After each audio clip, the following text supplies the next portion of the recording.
I'd like to invite Sam Davis, class of 1970, up to speak about the next recipient.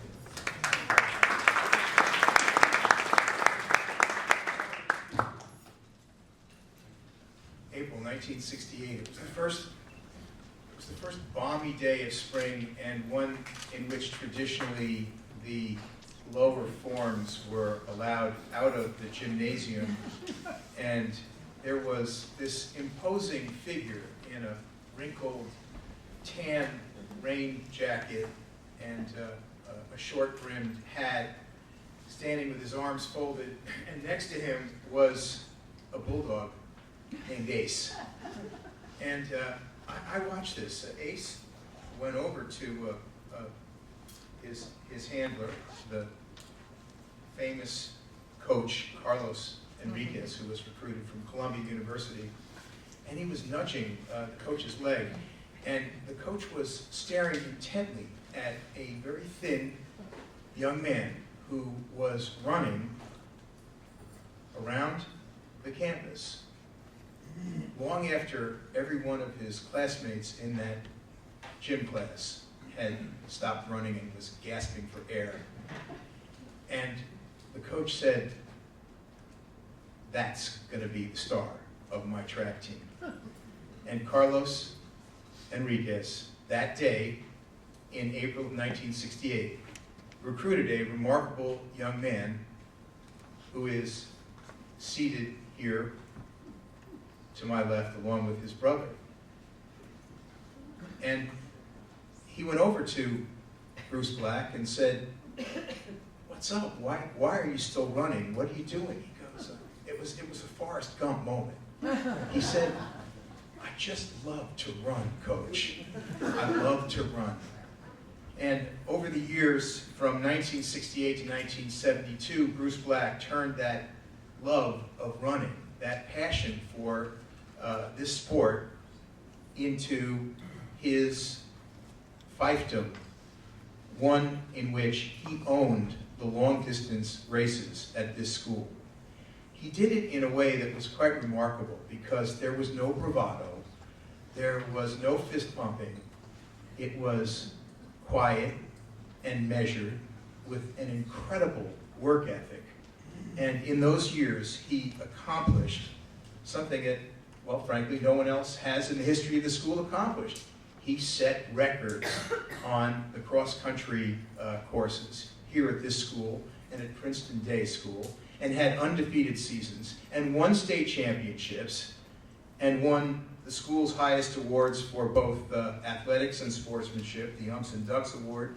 He was MVPs, but it never really affected who he was. He was Bruce Black, quiet, cerebral, kind, mentoring, but he was and is a champion.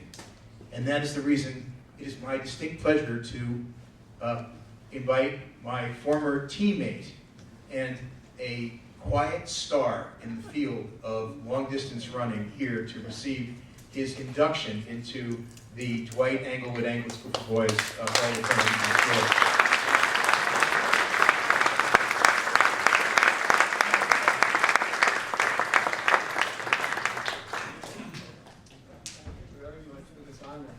It's really a pleasure to be with you, and I wanted to thank especially before I begin Dr. DeGenere for your wonderful welcoming letter inviting me to be here, and Maria Sanchez-Gardner. I don't know where you are, but thank you so much for the time. And for the committee for inducting me, it's really a special privilege. I live in Sarasota, Florida now. Sarasota, Florida, if you ever took Mr. Hall's earth science class, you would be aware is as flat as a table. It's not quite like New Jersey with the hills. There is one hill. It's maybe about the size of a pimple on a baby's butt. That hill happened to be where they mapped out the state cross-country championship race, which my daughter ran 3 years ago. And her team kept consistently complaining about that hill. That hill was 50 feet high. It wasn't a hill. But I said to her, one day you need to come with me to Englewood, and you'll run our old course, and you'll find out what a hill really is. Yeah. Last night I came to the school my wife were meeting friends, and I drove the course. We flew into Newark, we rented a Ford Fiesta. The Ford Fiesta barely made it up.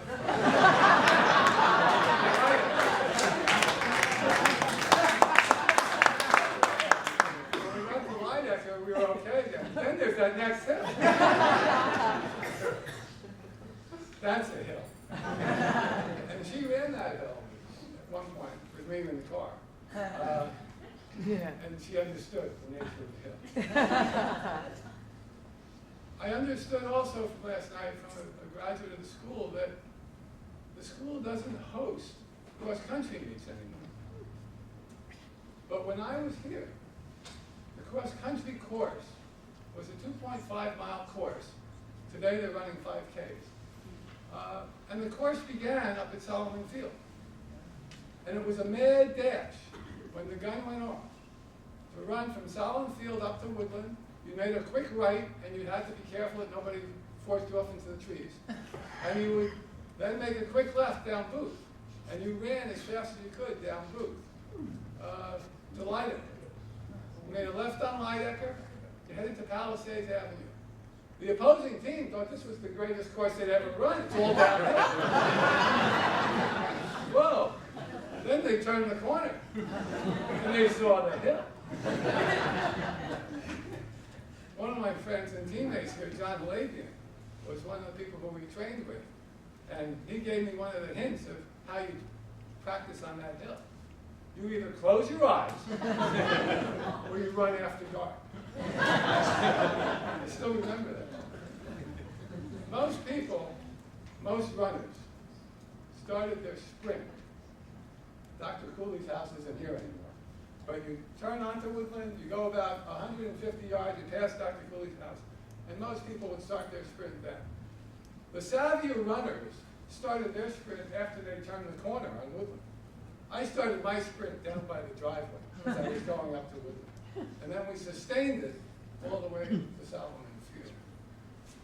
Mr. Henriquez, our coach, a beloved man, a really feisty wrestler. And if you really want to know the truth, he started the cross-country team to train his wrestlers. He wasn't a cross-country. He had everybody in training for wrestling season. I wasn't a wrestler. But he was very devoted.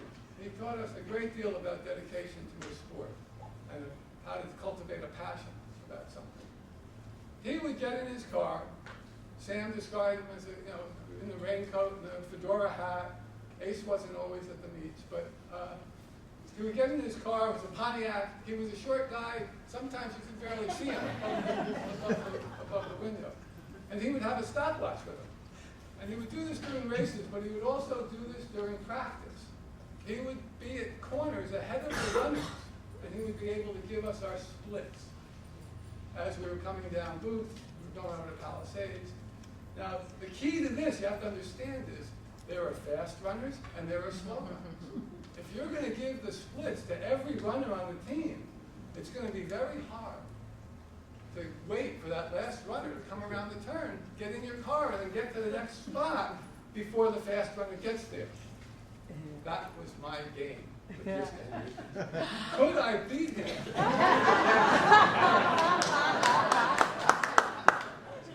But he was a great coach. You forget sometimes, this is for my first time back for quite a number of years, and you forget the beauty of this place. And just the view, my wife was commenting about the view across the Vale, that western view at sunset. It's really quite remarkable spot. We're very, very fortunate to have a place like Englewood, to be here and to run. So I want to tell you, being here today is really a special moment for me. It's a special moment that feels a lot like the way it used to feel when I would cross the finish line. But there's a difference. When I crossed the finish line, I usually was alone. And of course, I used to be ahead of everybody. That's why I'm here.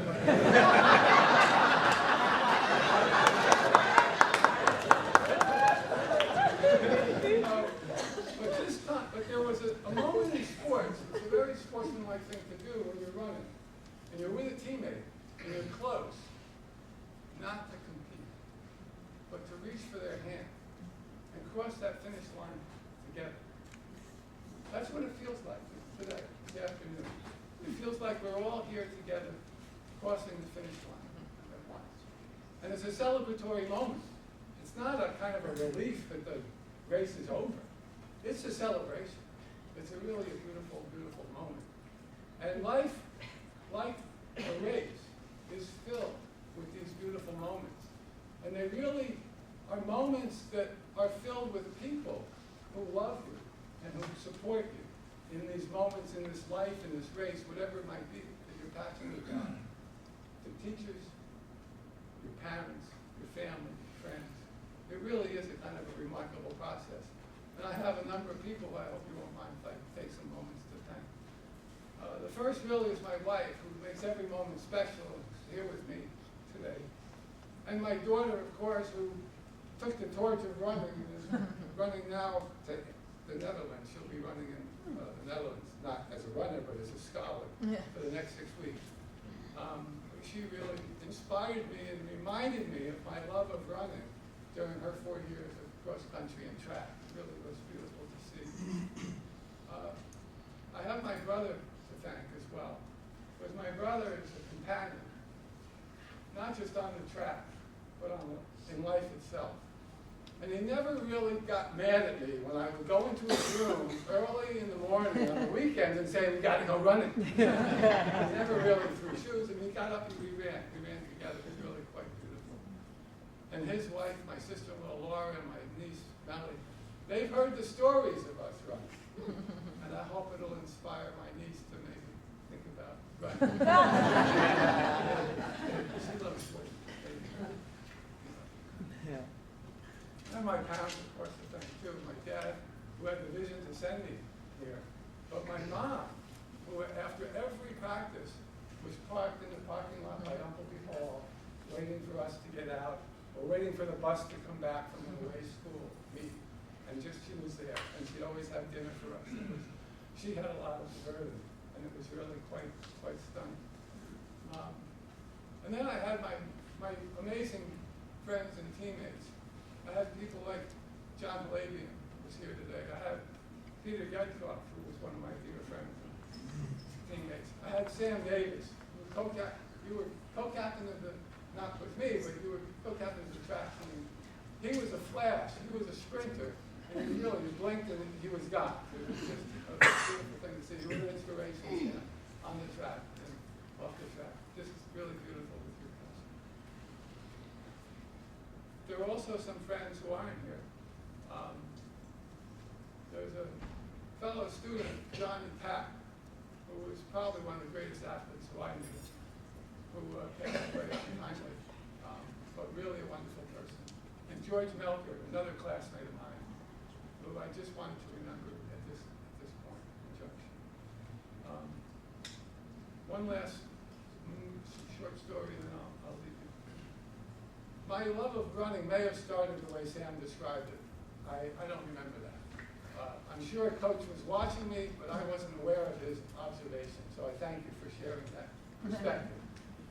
My love of running came, I wasn't a runner before I came to Englewood, but I was walking out of the science building one afternoon after science class, and on Palisades Avenue, running toward Woodland in a practice session, were two runners.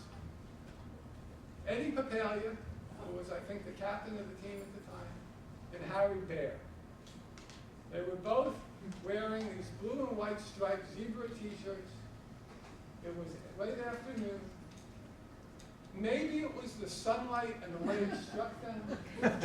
Maybe it was just their in tandem motion where they were synchronized in some beautiful way. They looked like they were floating. And I said to myself, I don't know if it even was a conscious thought, I said, that's what I love, I want to do. And I thought I would love doing it. That was the moment. It was like a magical moment.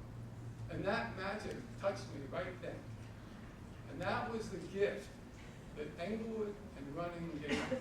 It was that it taught me, it gave me this gift of understanding what it was I loved, and that if you love something deeply enough, no matter what the obstacle, no matter if it seemed impossible, no matter what the challenge seemed, you did it anyway.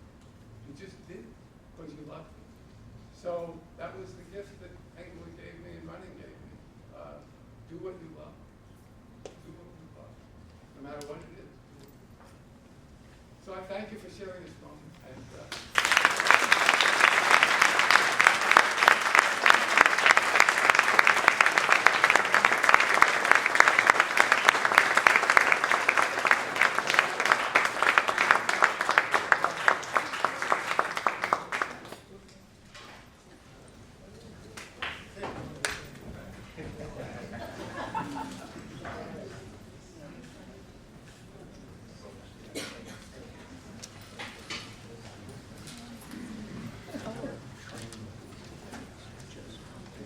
Next, former faculty member, coach Joseph Dewitt. We have our next release.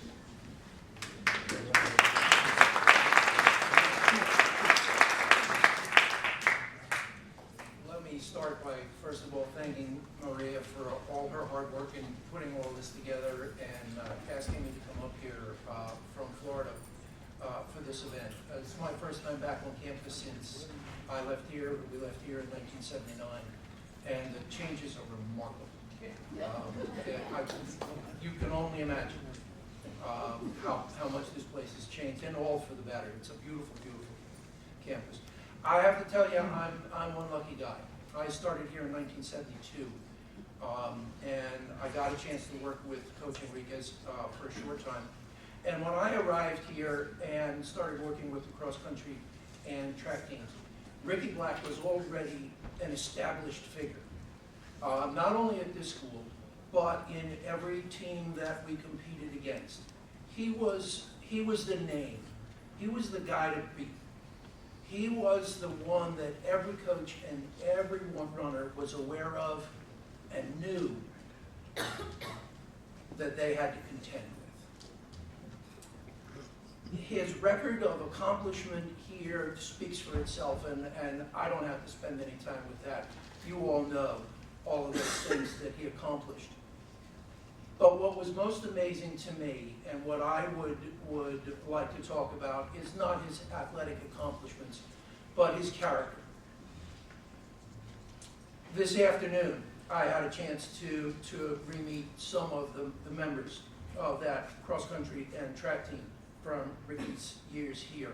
And they've come from great distances in some cases to be here this afternoon to help recognize Ricky because of the character of that team. I told the story earlier this afternoon that when I coached track here, it was not uncommon for me to walk up to one of my athletes and say, so-and-so is sick today, and he's not here to run the 440 leg of the rep medley relay. I need you to step in and take over that event.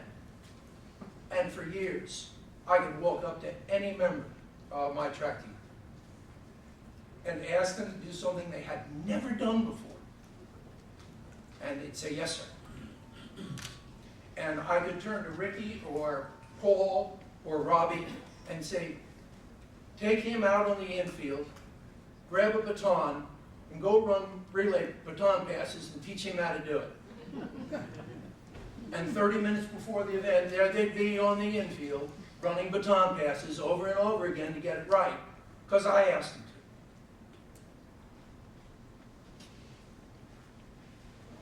to. I can't tell you how lucky I am to know those young men. It was the highlight of my coaching career.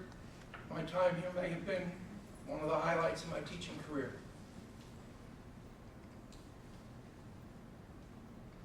And it's all because of those young men who have gone on to do wonderful and marvelous things with their lives. And I thank them. And I thank you for allowing me to be here.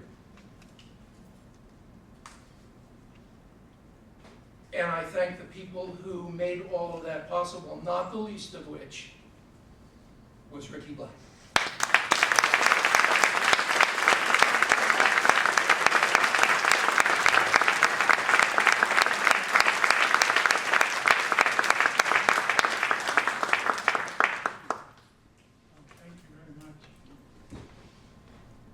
can't say that, I guess I started running cross country and track in 7th grade, and I can't, well, there was no Hall of Fame back then.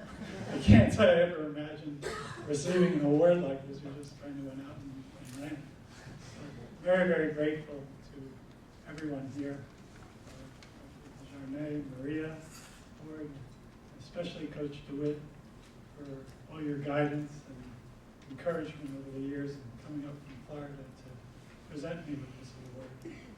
Of course, to share it with my wife, Laura, and my daughter, Melanie, is very, very special. And all the guys and gals who came from far places who used to be on the team. I'm not going to name names because I don't want to leave anybody out, but very, very appreciative that you all came. And my brother and I, well, as a team, we used to run all over the place. One of our favorite runs was to run to the George Washington Bridge and across the George Washington Bridge and back again to the school. That was one run. That was about 10 miles. Another favorite run was to go down to the boat basin along the Hudson River. I don't know if anybody knows those hills that wind back and forth like that. We would run down there, and then we would go as a group. And it was just such a great feeling. You know, you'd have 8 or a dozen people running together, in droves there, and you have all the trees kind of growing out of the cliffs, the water flowing by next to you, and we would run up to the Alpine boat basin and back again. And sometimes I would surprise my mom. We lived in Bergenfield, New Jersey, and so after school, that's when we would work out the cross-country teams. I would run home. Hey, Mom, how you doing? Grab a couple of cookies and a glass of milk or something, then run back to the school.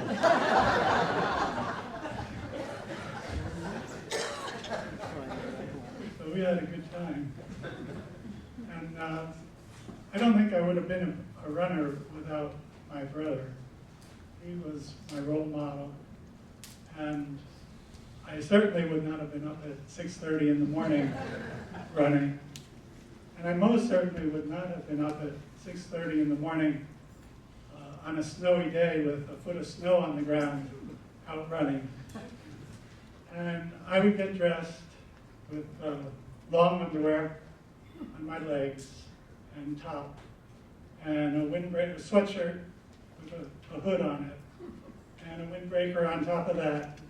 And on my hands, I used to pull just some cotton white socks to keep my hands warm. And we would go out from Bergenfield and run, 5 miles or 6 miles or whatever it was, and early in the morning. And we had some friends once, he and his mother were driving, and the mother says to our friend, "Who are those two nuts? Out running in the middle of the winter." And my friend said to her, "Those aren't nuts. That's Bruce and Ricky." So we used to run all the time. And one course that we particularly loved was up on Knickerbocker Road. There used to be a monastery up there. So we would run past there and loop around to the house. The thing is, when I was at Dwight-Englewood, we had some wonderful English teachers, but I hated English. And I particularly did not like poetry. But they must have done something unconsciously. Mr. Duffy, or Mr. Smith, or Mr. Carson must have spun some, because now, of course, I have a small press and I publish poetry. And I write some poems too. So I thought I would read 2 poems, one by me and one by another fellow. I can't really run anymore because of my knees. So the first poem is kind of a humorous look that reflects my attitude towards running now. The poem is by a fellow by the name of Ken Nesbitt, and the title of the poem is The weather is perfect for running. I didn't wear glasses back then. The weather is perfect for running. I think that I'll go for a jog. Except I'm a little bit tired. So maybe I'll just walk the dog. But he seems too hyper for walking. He looks kind of hard to control. So maybe I'll leave him at home and go for a leisurely stroll. But all of my socks are too dirty, and all of my shoes are untied. So maybe I'll sit on the front porch, or maybe I'll just stay inside. I say that my kitten is purring and wants to curl up on my lap. It wouldn't be right to prevent her from getting her afternoon nap. It's comfortable here on the sofa. My pillows are cozy and deep. The weather is perfect for running, so that's why I'm going to sleep.